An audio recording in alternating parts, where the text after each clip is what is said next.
Boa tarde a todos. Muito boa tarde, Sr. Bastonário. Viva, tudo bem? Caríssimo.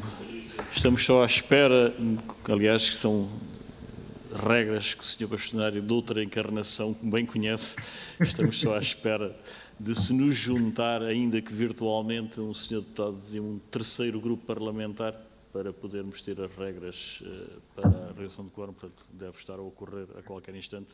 Portanto, pedia apenas a sua compreensão.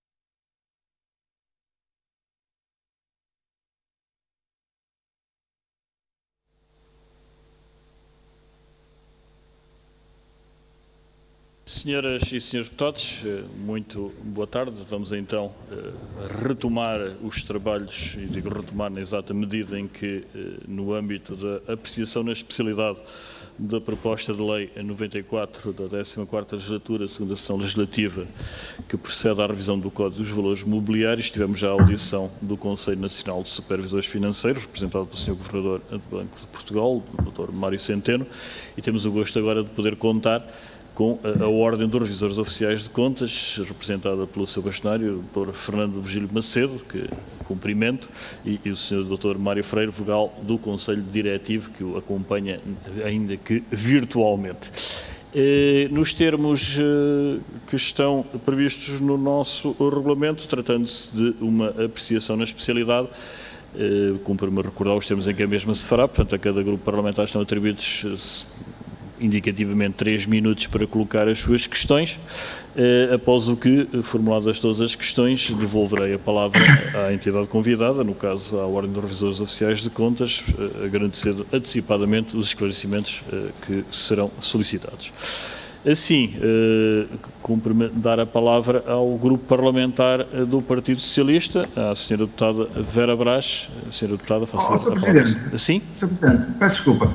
Sr. Bastonário, faço favor. Não é usual ter um período de intervenção inicial, 5 minutos só, para fazer o enquadramento da questão que nos trouxe cá, ou quer passar diretamente para as questões dos parlamentares?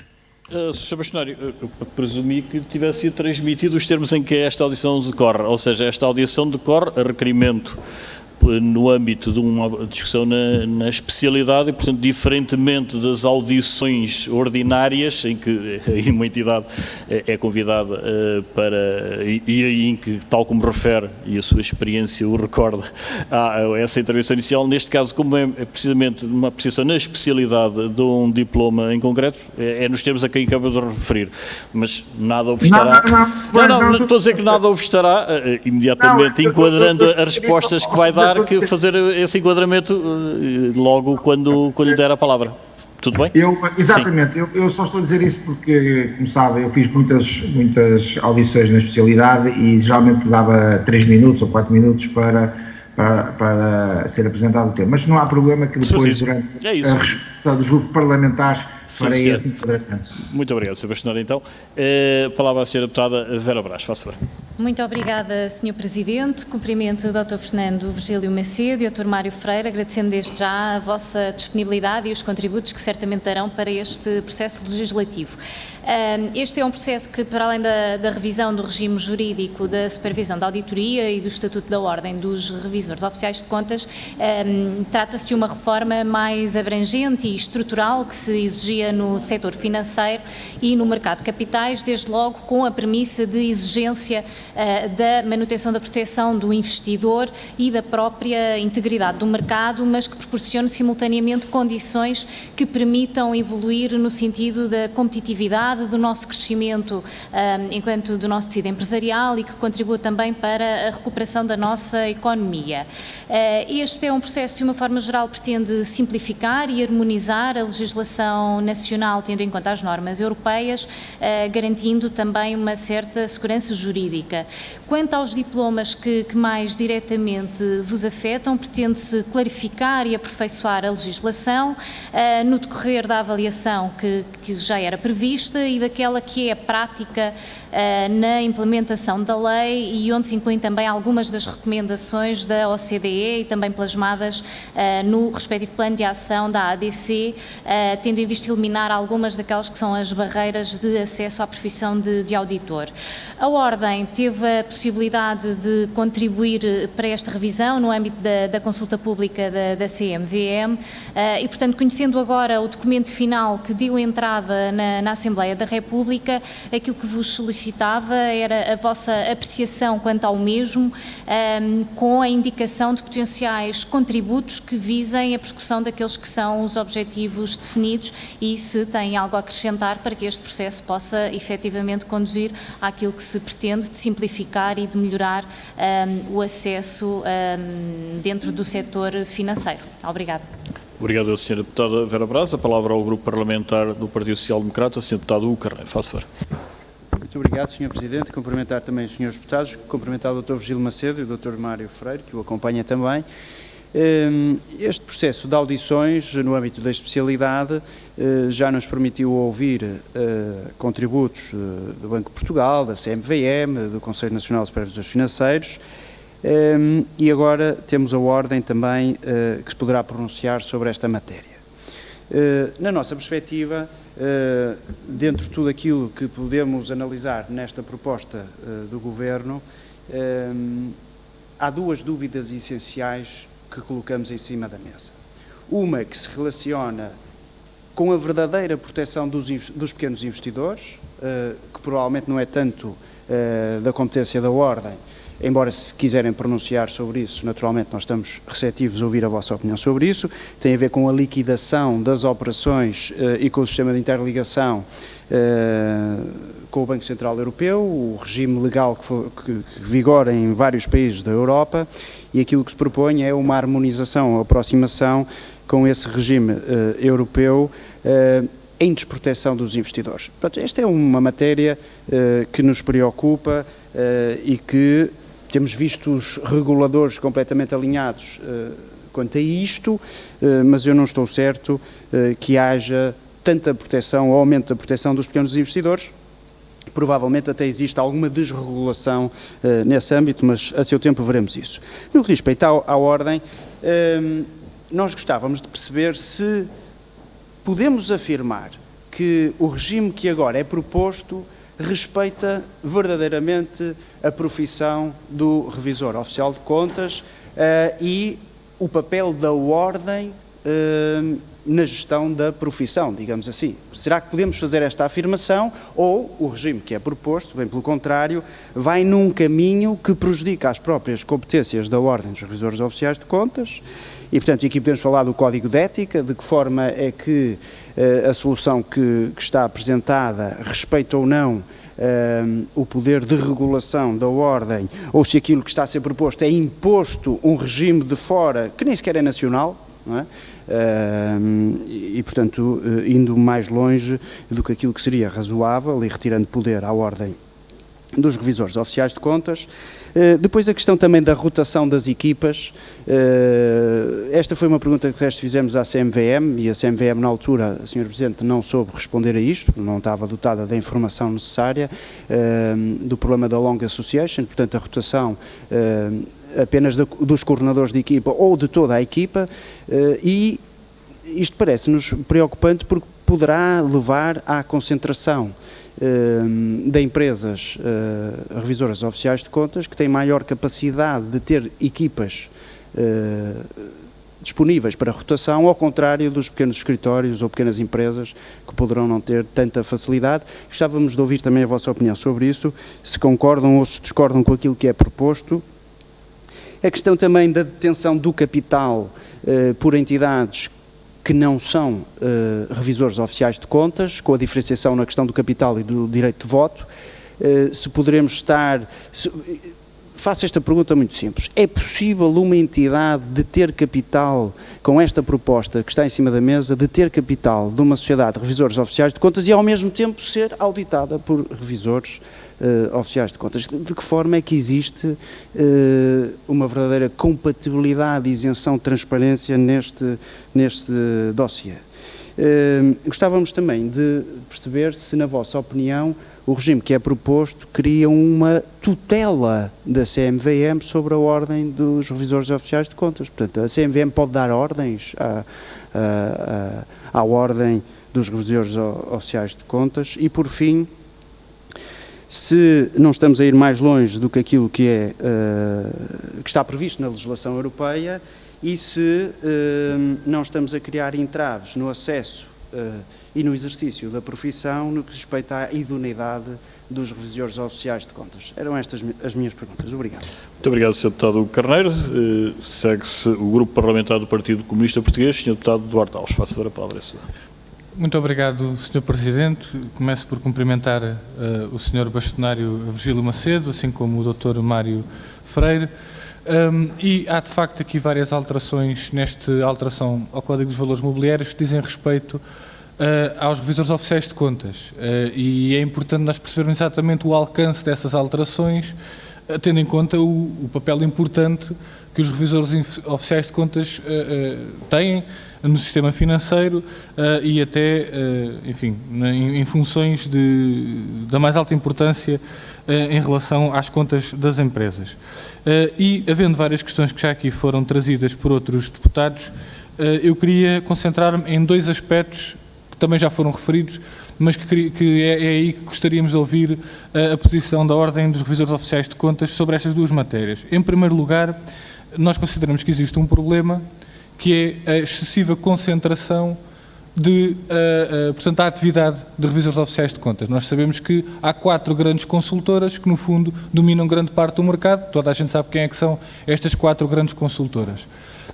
Que são consultoras e, ao mesmo tempo, são sociedades de revisão oficial de contas. Em Portugal, permite-se que cumpram essas duas funções. Estamos a falar da Deloitte, da EY, da KPMG e da PwC.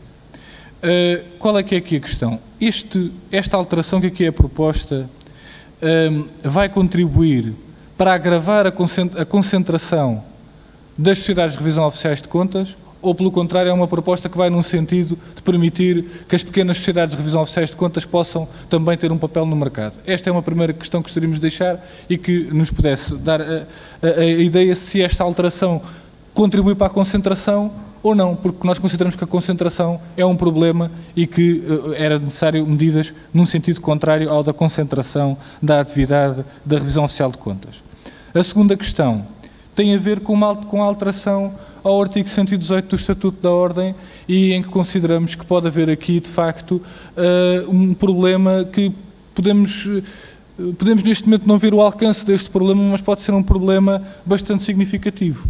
Até agora, a lei dizia que uma sociedade de revisão oficial de contas tem que ser detida pelo menos a 50% de capital por revisores oficiais de contas, individuais.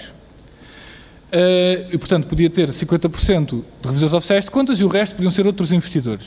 Neste momento, a alteração que é aqui proposta diz que, em vez de ser metade do capital, pelo menos, tem que ser de revisores oficiais de contas, diz que é metade dos votos.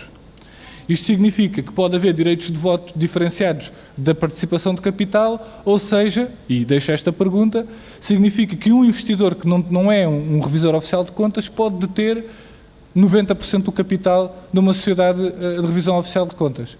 Se assim é, até que ponto é que isto pode pôr em causa um aspecto que já foi aqui referido pelo Sr. Deputado Hugo Carvalho, que é termos... o Carneiro, desculpe. Que é termos um investidor que detém 90% do capital de uma sociedade de revisão oficial de contas que depois faz a própria revisão dessa mesma instituição. E isto pode criar aqui problemas e que nós, enfim, estamos a ver todos estes escândalos relativos aos offshores, a entidades que não sabemos quem são os verdadeiros beneficiários e, portanto, os investidores que investem e que podem ter 90% do capital de uma sociedade de revisão oficial de contas, depois são os mesmos que são auditados por essa sociedade. Até que ponto é que isto pode levar a problemas do ponto de vista da própria função destas sociedades e, portanto, gostaríamos também de questionar sobre esta alteração ao artigo 118. Muito obrigado. Muito obrigado, Sr. Deputado Duarte Alves. Não registro mais nenhum pedido de palavra, pelo que agora sim devolvo a palavra ao Sr. Bastonário da Ordem dos Revisores Oficiais de Contas, Dr. Virgílio Macedo, agradecendo antecipadamente não apenas os esclarecimentos às questões que acabam de ser colocadas, mas também a nota de enquadramento que revelou estar possuidor. Sr. Bastonário, é sempre um gosto revê-lo. Faça favor. Sr. Presidente, também é um gosto revê-lo e agradeço obviamente as perguntas efetuadas pela Sra. Deputada Vera Brás do PS, pelo Sr. Deputado Hugo Carneiro e pelo Sr. Deputado Duarte Alves do Partido Comunista Português. Dizer que aquilo que a nossa abordagem enquanto ordem a esta lei e as questões que colocamos nesta lei não tem a ver com questões de poder, de retirada de poder à Ordem dos Revisores Oficiais de Contas, nem aos Revisores Oficiais de Contas. Tem a ver com a defesa do interesse público e aquilo que nós achamos que é o melhor para o bem comum. Esse é o nosso ponto de partida, ou seja, a mim nós não estamos nada preocupados na retirada de poderes da Ordem, estamos sim muito preocupados com a defesa do interesse público e aquilo que nós achamos que é justo e apropriado para a nossa profissão. Foram colocadas aqui várias questões e permita-me que responda em conjunto a todas elas relativamente a esta proposta de lei 94. O primeiro aspecto que eu queria realçar e que foi abordado, salvo erro, pelo Sr. Deputado Hugo Carneiro, tem a ver com a questão do Código de Ética. Neste momento, a Ordem dos Revisores Oficiais de Contas tem o seu Código de Ética próprio, que obviamente é baseado no Código de Ética do IFAC, e isso não vemos qualquer problema. O problema é que esta proposta de lei faz com que o Código de Ética da Ordem passe a ser o Código de Ética do IFAC, ou seja, há aqui uma subjugação a uma entidade internacional, ou seja, o nosso Código de Ética passa a ser o Código de Ética de uma entidade internacional e, portanto, nesse sentido não nos parece apropriado e portanto, no nosso entender, a Ordem dos Revisores Oficiais de Contas deveria manter o seu Código de Ética, que obviamente é baseado no Código de Ética do IFAC, mas também de alguma forma tem as suas particularidades em termos do nosso mercado e da nossa realidade. Esta é uma área que embora possa parecer pouco significativa, é relevante e sobretudo é emblemática, ou seja, nós ficarmos subjugados ao IFAC internacional, acho que em termos de soberania nacional, penso que não é apropriado. Como disse, não é uma questão teórica, que até pode ser à partida menos importante, mas para nós é também relevante. Outra questão, e muito relevante, que foi abordada aqui pelo Sr. Deputado Hugo Carneiro e pelo Sr. Deputado Duarte Alves, tem a ver com a detenção de capital nas sociedades revisoras oficiais de contas. Efetivamente, neste momento, a legislação diz que a maioria do capital das sociedades revisoras oficiais de contas deve ser detida por profissionais da área, ou seja, por revisores oficiais de contas. Esta proposta de lei vem, ao fim e ao cabo, numa deriva liberal, ultraliberal, dizer não, a maioria é de direitos de voto, portanto, mas a maioria de capital pode ser detida por investidores da mais variedade de tipo. Isso leva-nos a uns perigos que já aconteceram, por exemplo, na Holanda, que é e que depois começou-se a ver que não seria propriamente útil para a defesa do interesse público, que é um fundo de investimento poderá fazer um investimento numa sociedade de revisores oficiais de contas, contrata revisores oficiais de contas, que são funcionários deles, que existem acordos em que eles ficam com a maioria dos direitos de voto, mas ficam depois com acordos parasociais em que ficam vinculados a determinadas situações, e depois essa sociedade de revisores oficiais de contas vai fazer a certificação de contas de investimentos desses fundos de investimento. Parece-nos sinceramente que isto é um desvirtuado da nossa profissão de interesse público, de profissionais independentes, e nesse sentido eu acho que nós achamos que é um ponto extremamente perigoso nesta lei, que é permitir que se encare a detenção de capital de uma sociedade de revisores oficiais de contas como qualquer sociedade comercial.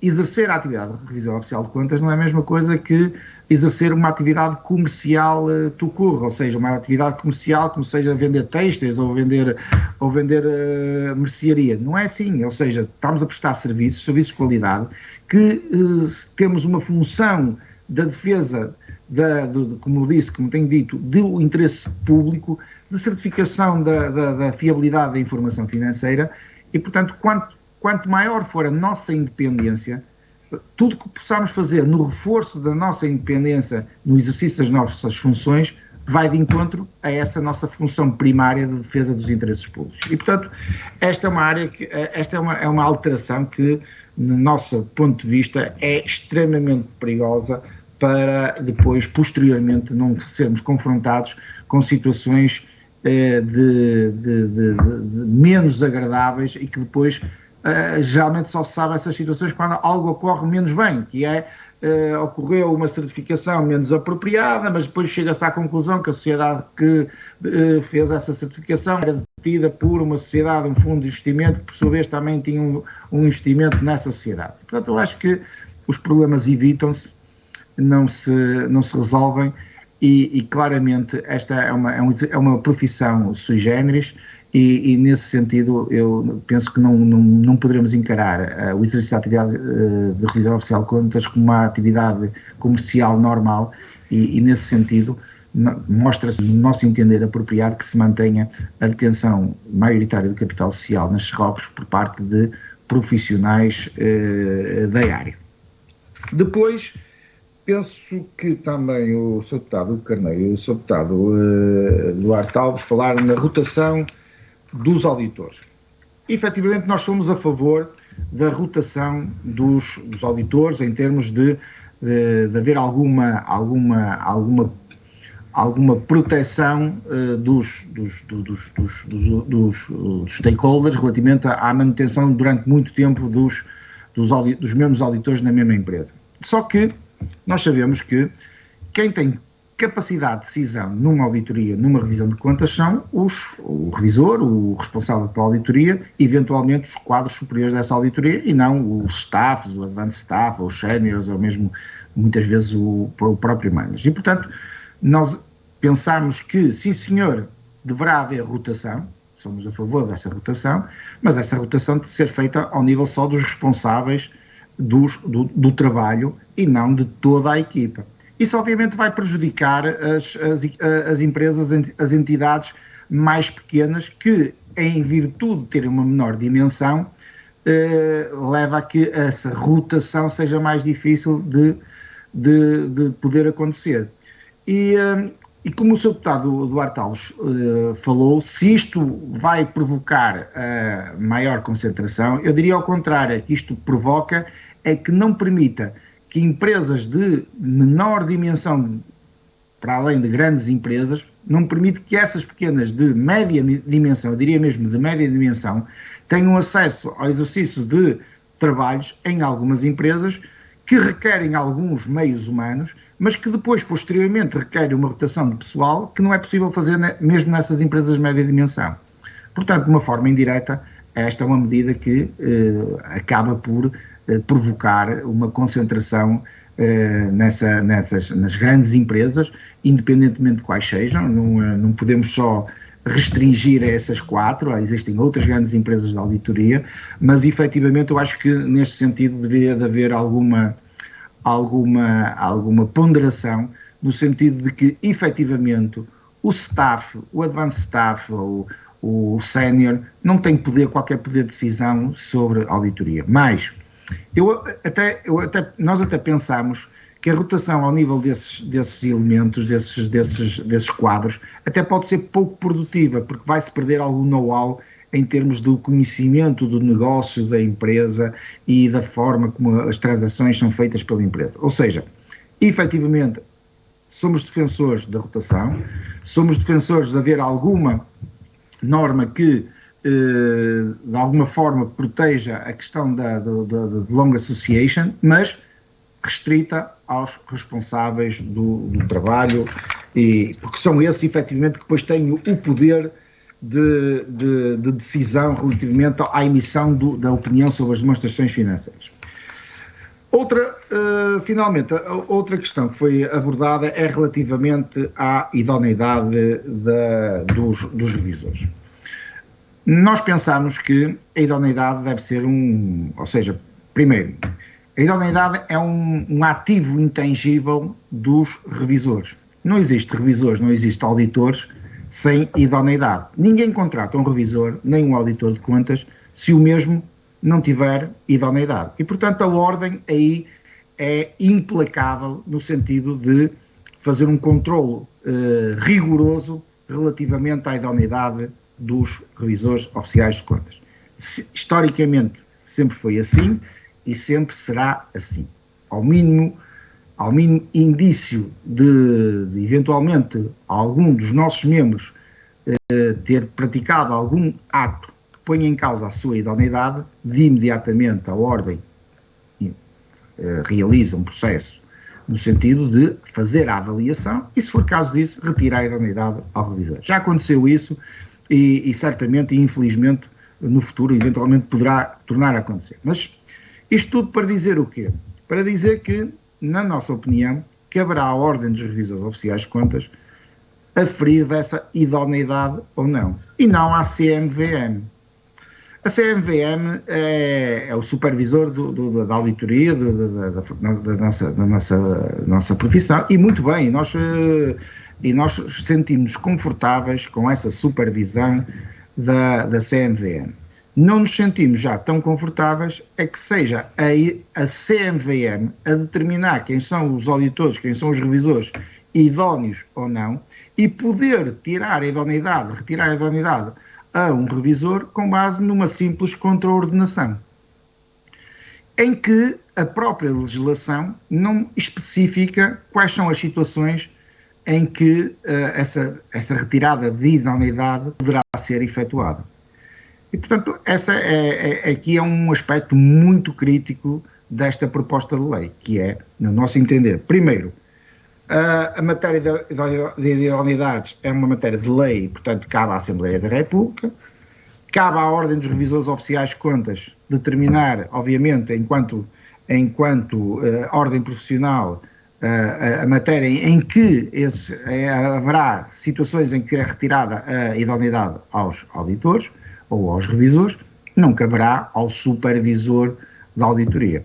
E, portanto, esta é uma matéria que eu acho que, são 4 matérias que eu acho que os grupos parlamentares deverão ter fazer uma avaliação relativamente não aos interesses da ordem, eventualmente não aos interesses dos revisores enquanto revisores em nome individual ou coletivo, deverão sim fazer uma avaliação relativamente ao interesse de todos nós enquanto sociedade, ou seja, na defesa do interesse público. Qual é o nosso objetivo? O nosso objetivo terá sempre certificarmos que prestamos serviços de qualidade e que dessa forma podemos assegurar que as demonstrações financeiras apresentadas pelas empresas são apropriadas e nesse sentido é isso que todos os dias nós realizamos trabalhos profissionais independentes para assegurar aos utilizadores da informação financeira que essa informação é fiável. E é isso que nos move e é nessa matéria que nós estamos concentrados. Portanto, estas 4 matérias para nós são críticas relativamente a haveria outras situações que teríamos muito a apontar relativamente a esta proposta de lei, mas estas são 4 situações que para nós são críticas.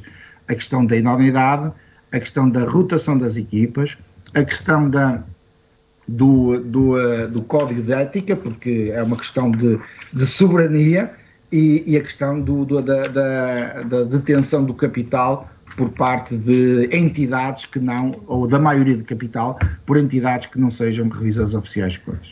E por isso o apelo que eu faço aos grupos parlamentares é que façam efetivamente essa reflexão, inclusivamente faço esse apelo ao grupo parlamentar do Partido Socialista, que faça essa reflexão sobre os prós e os contras relativamente a estas alterações, porque estas alterações, no nosso entender, não vão no sentido correto, pelo contrário, e todos nós queremos é ter uma legislação melhor, não queremos regredir relativamente àquilo que já possuímos em termos de legislação e em termos de estatuto da Ordem dos Revisores Oficiais de Contas.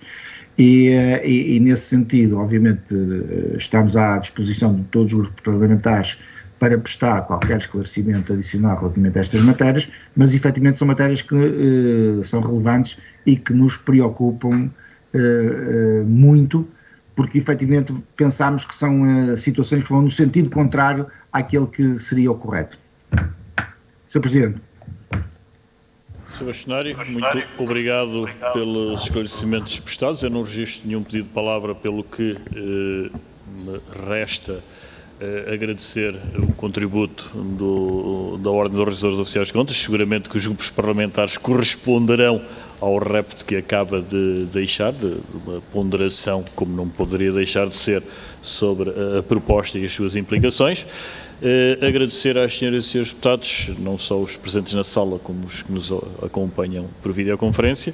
Agradecer muito particularmente ao Dr. Virgílio Macedo, bastonário da Ordem dos Revisores Oficiais de Contas, e ao Dr. Mário Freire, vogal do Conselho Diretivo, a sua disponibilidade, e dar por encerrada esta reunião, desejando a todos muito boa tarde. Muito boa tarde. Boa tarde. Boa tarde. Um grande abraço.